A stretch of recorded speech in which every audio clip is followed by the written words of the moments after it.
Incarnation de l'architecture médiévale aux yeux du monde, on la pensait inatteignable, immuable.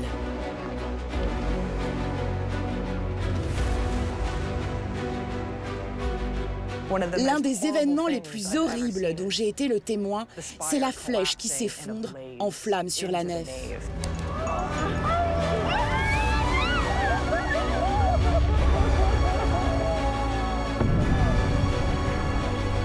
Quand ça arrive près de la façade, là, on commence à même craindre pour l'édifice tout entier.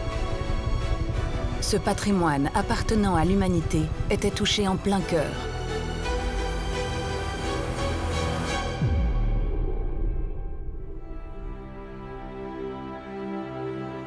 Le lendemain, aux infos, nous étions malgré tout soulagés. Cet incendie avait été effroyable. Mais on a aussi vu que oui, le système gothique de protection contre les incendies fonctionne plutôt bien. Un système gothique ancestral, d'une résistance exemplaire, imaginé par ses bâtisseurs il y a plus de 8 siècles. La grande innovation technologique en termes d'architecture, c'est la voûte. Ils ont très vite observé l'intérêt qu'il y avait d'avoir des édifices voûtés pour limiter les dégâts. Notre-Dame de Paris est un concentré du génie architectural du Moyen-Âge. Mais aucune trace écrite des intentions de ses concepteurs n'est parvenue jusqu'à nous. Alors, pour percer les secrets de sa puissance, il faut faire parler la pierre et remonter le temps jusqu'au milieu du XIIe siècle.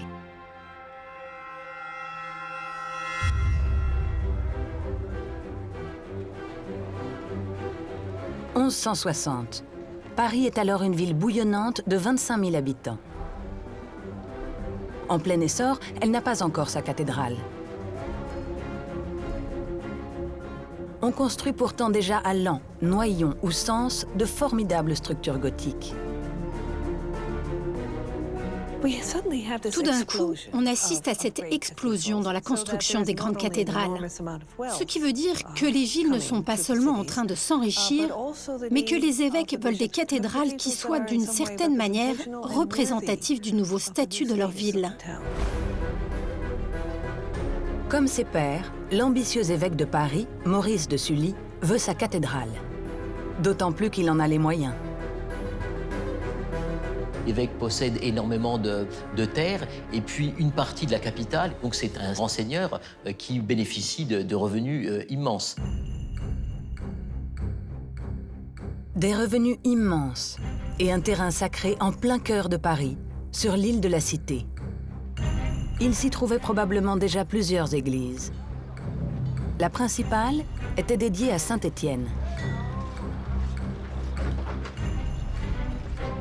Pas assez grande, sans doute vétuste. Le nouvel évêque de Paris, Maurice de Sully, veut la démolir.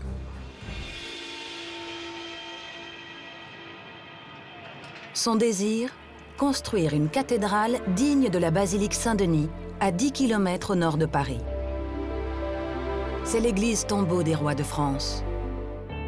Rebâtie entre 1130 et 1144 par l'abbé Suger, elle est à l'origine de l'explosion de l'architecture gothique. De cette révolution subsiste aujourd'hui son déambulatoire. Quand les hommes et les femmes du Moyen-Âge découvrent la basilique et le chœur, ils ont dû se dire « la lumière est présente partout, il n'y a plus de murs, il n'y a qu'une forêt de piliers et ça ne devient qu'un seul espace où toutes les baies de l'abside sont ouvertes. Donc c'est un changement complet. Une prouesse rendue possible par un élément structurel qui incarne à lui seul l'architecture gothique. Ses voûtes à croisée d'ogives. Jusqu'alors, lorsqu'ils étaient voûtés, les édifices religieux étaient recouverts de voûtes en berceaux. Des structures lourdes en forme de tunnels qui exerçaient une pression forte et continue sur les murs latéraux. Si on prend, mettons une feuille de papier, on la plie pour faire comme un tunnel, si on appuie sur le haut de la feuille de papier, on sent bien que la feuille de papier elle a tendance à vouloir pousser sur les côtés. Pour compenser cette poussée, les murs étaient souvent épais et lourds, gourmands en matériaux, ce qui limitait leur capacité à prendre de la hauteur et à ouvrir l'édifice. Mais en combinant 2 voûtes en forme d'ogive, les bâtisseurs médiévaux se sont rendus compte que les poussées se retrouvaient concentrées sur les piliers. Et ils ont compris que le mur entre les deux ne servait plus à rien. Légère, peu gourmande en matériaux, la voûte à croisée d'ogive permet à l'édifice de prendre de la hauteur, d'être intégralement recouvert par une coque de pierre. Il sera ainsi protégé en cas d'embrasement de la charpente en bois qui le surmonte. C'était parfaitement logique d'y avoir recours. En plus, la voûte a ce superbe effet esthétique grâce à ces lignes diagonales qui quadrillent l'espace. Entre les anciens édifices et Notre-Dame, il n'y avait vraiment pas photo. Maurice de Sully veut doter son futur édifice des plus imposantes voûtes à croisée d'ogive jamais construites, pour en faire l'œuvre gothique de référence.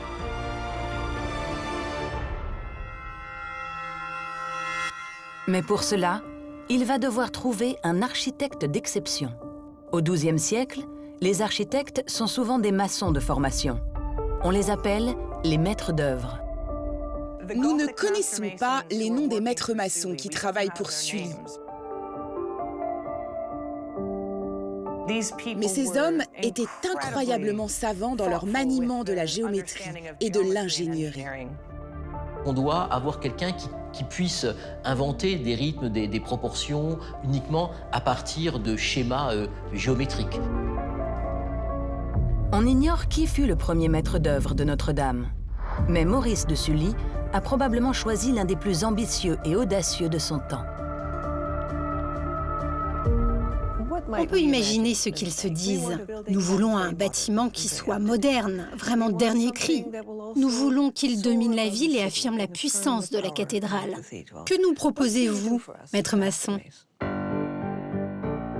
Sous l'œil de Maurice de Sully, le premier maître d'œuvre livrera le plan d'une cathédrale gigantesque. Son emprise sera surdimensionnée.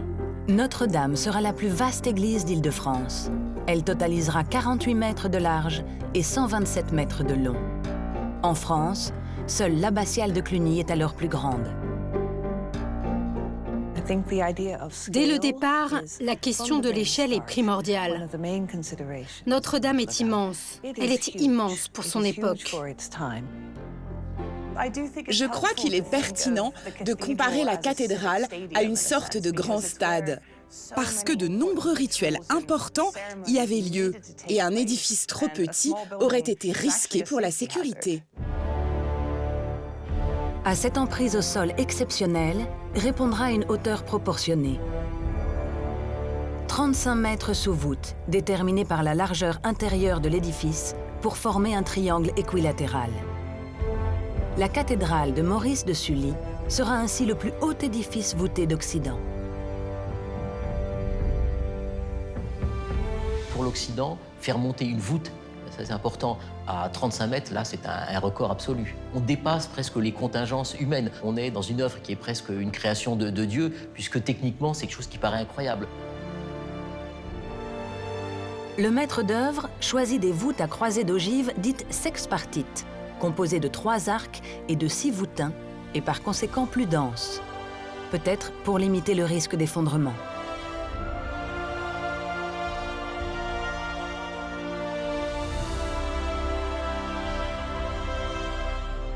C'est un très bon choix esthétique, parce que cela permet d'avoir un édifice plus vaste. Cette voûte sexpartite permet de répartir sa masse d'une manière particulièrement élégante.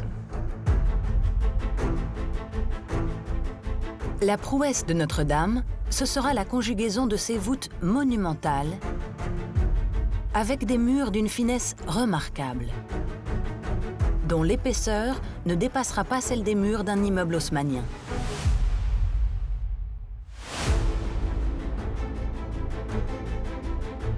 Afin d'assurer la stabilité de ces murs particulièrement fins, la poussée des voûtes devra être contrebutée à plus de 35 mètres de hauteur. Mais comment faire? La réponse audacieuse du maître d'œuvre en ce milieu du XIIe siècle, placer des arcs-boutants bien visibles à l'extérieur de l'édifice. L'arc-boutant, essentiellement, c'est une béquille. C'est un pansement qui vient pallier l'érection de monuments très ambitieux.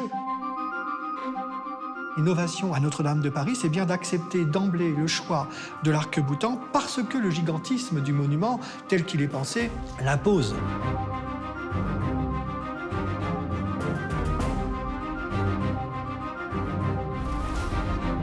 Avec leur portée de 12 mètres, les arcs-boutants de Notre-Dame seront les plus grands au monde. Leur fonction sera double. Transférer vers le sol les poussées exercées par la voûte sur ses points d'appui, mais aussi protéger l'édifice du vent. Car à plus de 35 mètres de hauteur, le vent pourrait provoquer son effondrement pur et simple en exerçant sur les maçonneries une pression insoutenable.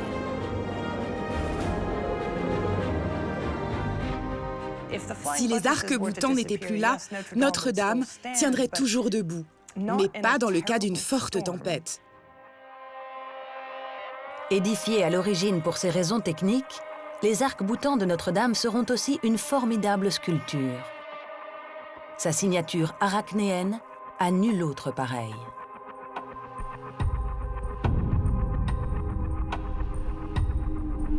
Maurice de Sully exige que sa nouvelle cathédrale, aussi innovatrice et technologique soit-elle, s'inscrive également dans la grande histoire.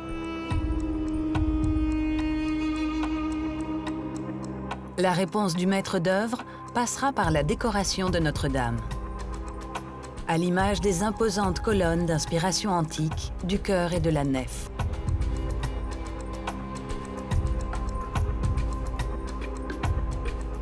Le thème de la colonne vient de l'Antiquité. Il faut bien comprendre que Paris veut être antique. Elle veut mettre en valeur ce passé romain, ce prestigieux passé romain. Outre ces colonnes qui habilleront uniformément l'intérieur de l'édifice, ce lien avec le passé ira plus loin, grâce à la division de la cathédrale en 5 vaisseaux. Un vaisseau central et 2 bas-côtés de part et d'autre qui évoquent les premières basiliques paléochrétiennes, mais aussi l'église dédiée à Saint-Étienne, à laquelle Notre-Dame va succéder. Si l'on reprend les 5 vaisseaux, c'est donc pour donner de la matière, de la vénérabilité à cet édifice nouveau qui est légitime parce qu'il reproduit le passé, mais aussi pour ne pas nuire aux habitudes. Le chanoine, le pèlerin, le fidèle qui a connu la cathédrale antérieure, qui revient et qui entre dans cette nef de Notre-Dame, retrouve les espaces de l'édifice antérieur. Il n'est pas choqué, il n'est pas perturbé. Dédiée à la Vierge Marie, Notre-Dame de Paris sera la plus grande cathédrale jamais bâtie. Et le maître d'œuvre devra être à la hauteur de son plan insensé.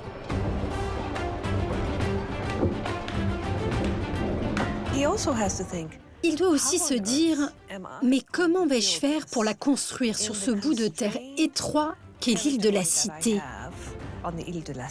Il va me falloir des chariots pour apporter la pierre, de la place pour la forge, du feu, du sable. Il faut que tous ces matériaux convergent sur ce site. C'est comme préparer une invasion. »